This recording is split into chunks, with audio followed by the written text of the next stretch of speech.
తిరుమల వెంకటేశ్వర స్వామి విషయంలో వైసీపీ నేతలు తప్పు చేసింది కాక ఎదురుదాడి చేస్తున్నారని అన్నారు సీఎం చంద్రబాబు. ఏడుకొండలవాడికి వైసీపీ క్షమాపణలు చెప్పాలన్నారు డిప్యూటీ సీఎం పవన్ కళ్యాణ్. టీటీడీని ఏడుకొండలుగా గుర్తించి టీటీడీ పరిధిని 350 కిలోమీటర్లకు పెంచింది తన తండ్రి రాజశేఖర్ రెడ్డి అన్నారు జగన్. ఆలయాల వద్ద అనియమిత ప్రచారం జరగకుండా జీవోలు ఇచ్చింది కూడా వైఎస్ రాజశేఖర్ రెడ్డి అని గుర్తు చేశారు. ఎంత దుర్మార్గంగా మాట్లాడుతున్నారంటే నేను అపాలజీ చెప్పాలి, మేము చెప్పాలి.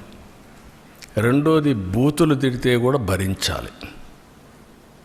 అంటే మీకు రాజ్యాంగం పైన గౌరవం లేదు. ముఖ్యమంత్రి కానీ డిప్యూటీ సీఎం కానీ ప్రభుత్వ అధినేతలు అంటే లెక్కలేతనం.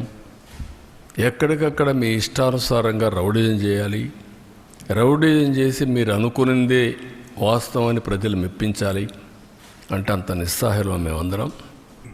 మీ ఆలోచన ఏంటి అది అనేది మీరు తెలుసుకోవాలి. అందుకే మీరు భగవంతుని మీద పగ పెట్టుకున్నవాడు ఎవడైనా సరే, ఏడుకొండల వాడి మీద పగ పెట్టుకున్నాడు ఎవరైనా సరే మట్టి కరిచిపోతారు తప్ప, మీరు ఇలా బుకాయించుకొని చేసిన తప్పులు క్షమాపణ వేడుకోండి తప్ప మీరు కూర్చోబెట్టి మేము క్షమాపణ, మీరు భగవంతుడికి మీరు క్షమాపణ చెప్పాలి, ఏడుకొండల వాడికి మీరు క్షమాపణ చెప్పాలి.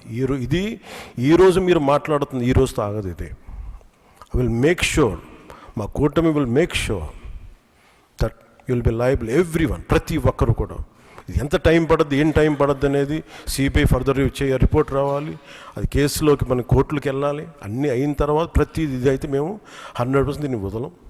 ఖచ్చితంగా ఈ దోషులను ఎవరైతే ఉన్నారో మేము క్షమాపణ చెప్పడం కాదు, మీరు భగవంతుడికి మోకరిల్లే వరకు యుద్ధం సాగొద్దు. అన్యమత ప్రార్థనలు టీటీడీలోనూ మిగిలిన 19 గుడుల దగ్గర జరగకుండా కట్టడి చేస్తూ జీవోలు ఇచ్చింది కూడా నాయనే, వైఎస్ఆర్ఏ. చంద్రబాబు నాయుడు గారు అప్పట్లో బీజేపీతో లేడు.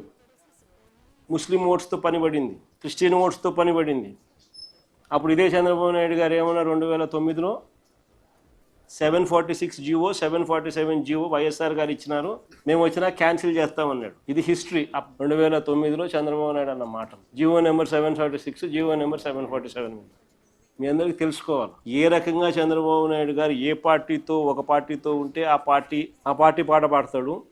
మళ్ళీ ఆయనకు ఓట్లు అవసరం ఉన్నప్పుడు ఆ పార్టీ వద్దు అనుకున్నప్పుడు మళ్ళీ ఓటర్తో మళ్ళీ వేరే రకంగా పని పడినప్పుడు మళ్ళీ ఏ రకంగా ప్లేట్ మారుస్తారనేది ఎగ్జాక్ట్గా నీకు ఆ GO number 746, GO number 747 YSR గారు చేసినది. ఆ తర్వాత చంద్రబాబు నాయుడు గారి ప్రసంగం 2009లో ఆయన చేసిన ప్రసంగం.